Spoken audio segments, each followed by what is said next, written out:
Gano'n, no? Binababa mo na yung presyo, batatawad pa, no? Uy, nako, free shipping na, ayaw pa ng free shipping. Mura mo na binibigay, ayaw pa rin, no? May tamang tao talaga eh. Kaya, bahala kayo pa rin ang magde-decide. Okay lang naman. Kung magpe-flex ako na magpe-flex, walang problema yan. No? Wala namang mawawala sa akin eh. Wala namang mawawala sa akin.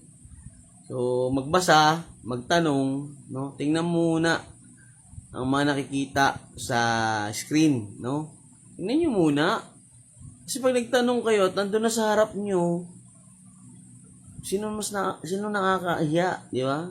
Halata hindi kayo nagbabasa. Tanong lang ng tanong. No? Huwag magbasa, magtanong. Oh, pero pwede tumawag, wag lang sagad. Natawad, sagad eh. Hindi tumawad eh. 300 agad, 400 agad. No? Palit kaya tayong pwesto, ikaw ang tawaran ko ng kalahati agad. Nakakaawa lang eh. Di ako sa nag-aabol ng pera, no? Pero, makikita mo kung sino eh. No? Nakakalungkot, nakakaawa. No? Nakita mo ng no COD. Tatanong pa rin, pwede COD. Ano mo yun?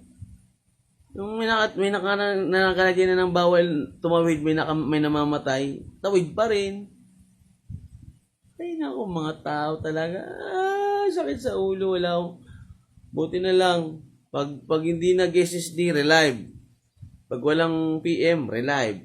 Pag walang down payment, relive agad. Oo, para iwas sakit ng ulo.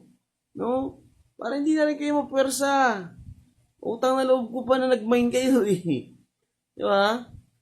Oo, ito lang sa mga dadaan sa live ko, welcome na welcome kayo dumaan, no? Pero make sure may common sense tayo, ha? Oo. Kung nasasaktan kayo sa sinasabi ko, baka totoo, baka tinatamaan kayo. Baka kayo yung walang common sense, no? So, ayoko namang down. Hindi ako nang down, no? Pero, i-assess din natin yung sarili natin. No? I-assess natin. No? Assess natin. Baka yung nakikita nyo sa iba, ay nakikita dapat ninyo sa inyo. No? So, bago ka tumingin sa puwing ng iba, tingnan mo muna yung troso na nakaharang sa mata mo. No? Ewan ko ba't napunta dito sa usapan na to? Ewan?